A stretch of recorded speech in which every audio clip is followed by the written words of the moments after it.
국회가 469조 6천억 원 규모의 내년도 예산안을 법정 처리 시한 엿새를 넘겨서 오늘 새벽 지각 처리했습니다. 여야 실세 의원들의 지역구 예산 챙기기는 올해도 여전했고 의원들의 세비도 2년 연속 올렸습니다. 최재원 기자입니다. 2019년도 예산안에 대한 수정안은 가결되었음을 선포합니다. 오늘 새벽 4시 반쯤 내년도 예산안이 국회를 통과했습니다. 법정 처리 시한은 엿새가 지나 2014년 국회 선진화법 도입 이후 가장 늦었습니다. 내년 예산은 469조 6천억 원 규모로 정부 제출안보다 9천억 원 정도 줄었습니다. 여야는 일자리 예산과 남북협력기금 등 5조 2천억 원가량을 깎았고 사회 간접자본과 관광, 환경 등 4조 3천억 원 정도를 늘렸습니다. 늘어난 예산 가운데 상당 부분은 여야 의원들의 지역구 챙기기에 투입됐습니다. 세종시의 더불어민주당 이해찬 대표는 국립세종수목원 조성 예산 253억 원을 더 올렸습니다. 예결위원장인 자유한국당 안상수 의원은 지역구 강화에 공원 관련 예산만 16억 원을 인상했고 전북 군산의 바른미래당 김관영 원내대표도 상수관 정비 등으로 60억 원 가까이 챙겼습니다. 의원들은 문자 메시지와 소셜미디어 등을 동원해 지역구를 위해 예산을 끌어왔다는 홍보에도 열을 올렸습니다. 국회의원 세비도 올해보다 1.8%, 2년 연속 올렸습니다. 내년부터는 국회의원들이 182만 원 늘어난 1억 472만 원의 수당을 받게 됩니다. 청와대 국민청원 게시판에는 국회의원들의 세비 인상을 반대한다는 글이 잇따랐습니다. JTBC 최재원입니다. 오늘이 예산안 처리를 놓고 바른미래당과 민주평화당, 정의당 등 야3당은 민주당과 한국당의 야합이자 횡포라며 강하게 반발했습니다. 농성도 이어가고 있는데 국회 류정화 기자 연결해보겠습니다. 류 기자, 야3당의 반발이 꽤 큰 것 같군요. 네, 야3당은 예산안 통과 직후인 오늘 새벽 5시쯤 기자회견을 열고 밀실 야합 예산이고 거대 양당의 횡포라고 강하게 반발했습니다. 국회를 동물의 우리에 비유한 원색적인 비난도 나왔고요. 그동안 정부 여당의 우호적이었던 민주평화당도 더 이상 협조할 일은 없을 것이라고 말하기도 했습니다. 지금도 제 뒤로 보시는 것처럼 농성을 계속 이어가고 있는데요. 특히 바른미래당 손학규, 정의당 이정미 대표는 오늘로 단식 사흘째를 맞았습니다. 민주평화당 정동영 대표는 거리로 나가서 선거제도 개편을 촉구하는 피켓 시위를 벌이기도 했습니다. 네, 예산 부수법안 처리 과정에서는 몸싸움까지 있었다면서요? 네, 오늘 새벽 1시쯤입니다. 민주당과 한국당이 종합부동산세법 등 예산 부수법안 4건을 처리하려고 했는데 야3당 의원들이 날치기라며 항의하는 과정에서 몸싸움이 일어났습니다. 여기에는 1주택자 종부세 대상자들의 세액 공제를 늘리는 내용도 포함돼 있었는데요. 특히 여상규 법사위원장이 회의 시작 전부터 질서 유지권을 발동하면서 회의장으로 들어가려는 야3당 의원들과 국회 경위들과 30여 분간 몸싸움을 벌이기도 했습니다. 2012년 국회 선진화법 도입 후엔 몸싸움 거의 드물었는데 오늘 새벽에 그 모습이 다시 재현된 겁니다. 일부 의원들은 예산안 반대 토론에 나서면서 본회의 처리 지연 작전을 펴기도 했습니다. 30분 넘게 몸싸움까지 벌이고 예산안은 또 이렇게 결국 지각 처리까지 됐는데 이 파열음 언제까지 계속될 것으로 보입니까? 네, 일단 월요일로 예정된 원내대표 회동에서 연동형 비례대표제 도입 요구를 다시 제기한다는 계획입니다. 손학규, 이정미 대표는 단식을 이어갈 예정인데요. 민주당은 정치개혁 특위에서 앞으로도 논의를 이어가면 된다. 이런 원론적인 입장이어서 이른 시일 내에 합의는 쉽지 않을 것으로 보입니다. 네, 지금까지 국회에서 류정화 기자였습니다. 네, 이른바 유치원 3법은 여야 간 의견으로 본회의에 오르지 못해 결국 정기국회 통과가 무산됐습니다. 여야 원내대표가 처리에 합의까지 했기 때문에 비판 목소리도 더 높아지고 있는데요. 민주당과 한국당은 서로에게 책임을 돌렸습니다. 배양진 기자입니다. 사립유치원 개혁 법안이 결국 정기국회 문턱을 넘지 못했습니다. 교비 유용에 대한 처벌 조항 등을 놓고 이견을 좁히지 못했기 때문입니다. 민주당은 교육비를 빼돌렸다면 그게 정부 지원금이든 아니든 모두 형사처벌해야 한다는 입장입니다.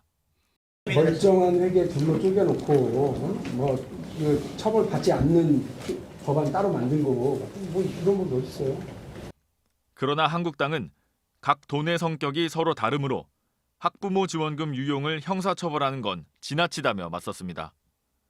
이거 처벌 규정 만드는 거에 대해서는 우리는 이런 취지로 얘기를 들은 게 아니거든요. 바른미래당의 중재안에 한때 의견 접근이 이뤄진 걸로 알려졌지만 한국당 의원들이 법안 소위 참석을 거부하면서 회의는 표류했습니다. 유치원 회계를 일원화 할지 국가 지원금과 일반으로 나눌지를 두고도 두 당은 평행선을 달렸습니다. 오늘 양당은 각자 입장을 내고 법안 처리 실패의 책임을 서로에게 돌렸습니다. 12월 임시국회가 열리지 않는 한 유치원 개혁 법안의 연내 처리는 어려울 전망입니다. JTBC 배양진입니다.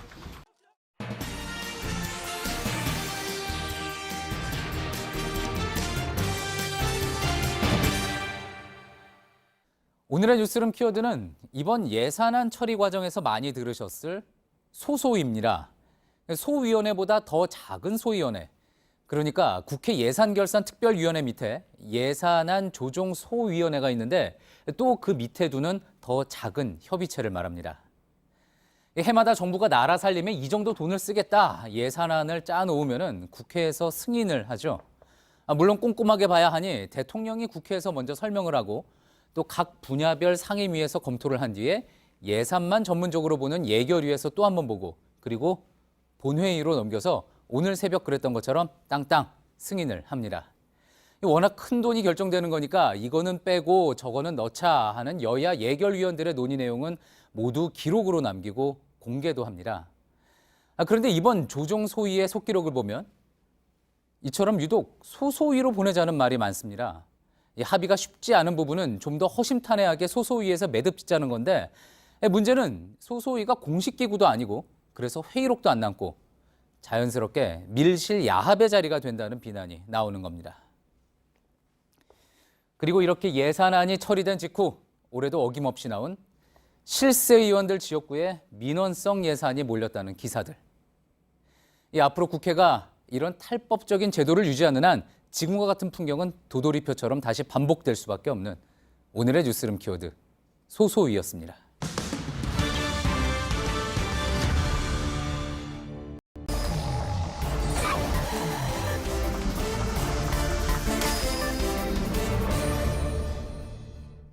비하인드 뉴스 시간입니다. 안지연 기자가 나와 있습니다. 첫 번째 키워드부터 볼까요? 네, 첫 키워드 유치원 3법 공방입니다. 오늘은 사실 정치권에서 일어나는 진실 공방을 다루고자 하는데요. 그 첫 번째로는 유치원 3법에 대한 공방을 다루고자 합니다. 오늘 두 개 키워드를 다 정치권의 공방으로 다룬다. 네. 그런 계획인 거군요.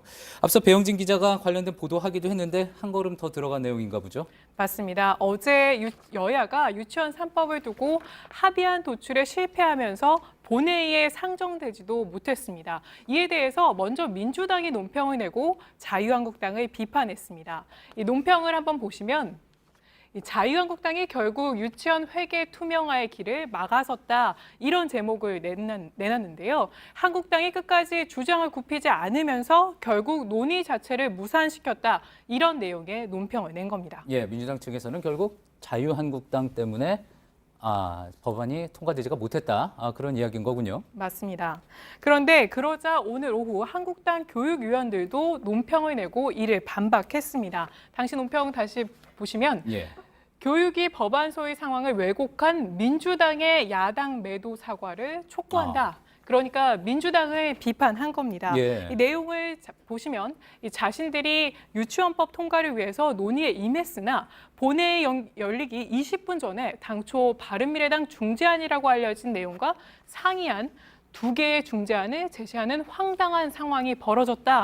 이렇게 얘기했는데요. 그러니까 20분이라는 짧은 시간에 두 개의 중재안을 논의하는 게 사실상 불가능했는데 민주당이 이를 한국당의 잘못하고 허위 사실을 유포했기 때문이다. 이것은 음해고 그러니까 민주당이 사과해야 된다. 이런 논평을 낸 겁니다. 이 정치권 진실 공방에 바른미래당까지 가세를 한 셈이군요.